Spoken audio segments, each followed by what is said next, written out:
ज्ञात करते हैं। तो आइए देखते हैं। तो सबसे पहले आपको क्या करना है, ये संख्या ज्ञात करनी है।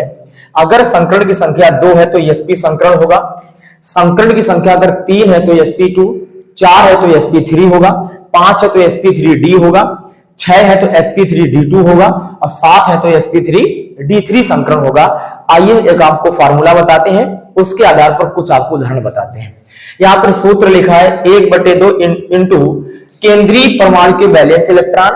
केंद्रीय परमाणु के वैलेंस इलेक्ट्रॉन का मतलब संयोजी इलेक्ट्रॉन। जब किसी तत्व का आप इलेक्ट्रॉनिक विन्यास करेंगे तो उसके 72 कोष में जो इलेक्ट्रॉन होते हैं उन्हें संयोजी इलेक्ट्रॉन कहा जाता है। केंद्रीय परमाणु किसे कहते हैं, जो सबसे कम संख्या में होता है।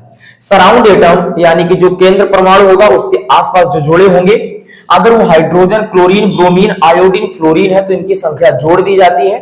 ऑक्सीजन और सल्फर इत्यादि को छोड़ दिया जाता है।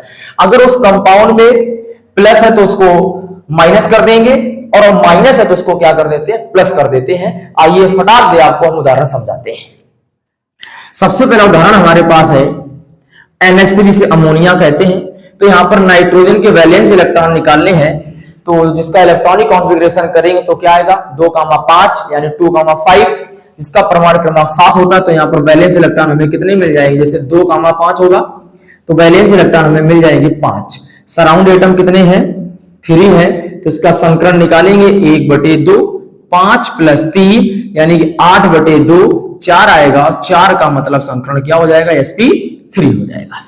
दूसरा एग्जांपल हम बात, जैसे यहाँ पे लिखा CO3 2 नेगेटिव कार्बोनेट आयन है, तो वैलेंस इलेक्ट्रॉन निकालेंगे, परमाणु क्रमांक 6 होता है 2,4 यानी वैलेंस इलेक्ट्रॉन कितने हो गए 4।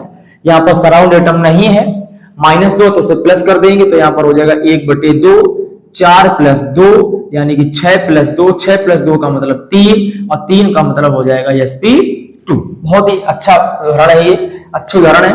नंबर 3 लिखा है NH4+, यहां पर ज्ञात करेंगे तो वैलेंस इलेक्ट्रॉन कितने होंगे, नाइट्रोजन के पास 5 होंगे। सराउंड एटम कितने हमारे पास 4 हैं, प्लस है तो माइनस कर देंगे तो हो जाएगा 1/2, 5 + 4 -1 हो जाएगा 8/2, तो ये हो जाएंगे 4, 4 का मतलब हो जाएगा sp3। आइए एक और एग्जांपल लेते हैं, जैसे यहां पर लिखा BeCl2। BeCl2 में बेरियम का परमाणु क्रमांक 4 होता है तो इसके पास 2 हो जाएंगे। क्लोरीन यानी 2 है हमारे पास, तो ये हो जाएगा 1/2, 2 + 2 यानी 4/2, तो 2 का मतलब हो जाएगा sp संकरण। तो ये बहुत ही बेहतरीन ट्रिक है, इसको आप अच्छे से नोट कर लीजिए और घर पे सेल्फ एग्जांपल कीजिएगा। मैंने आपको सब कुछ बता दिया है। जय हिंद दोस्तों।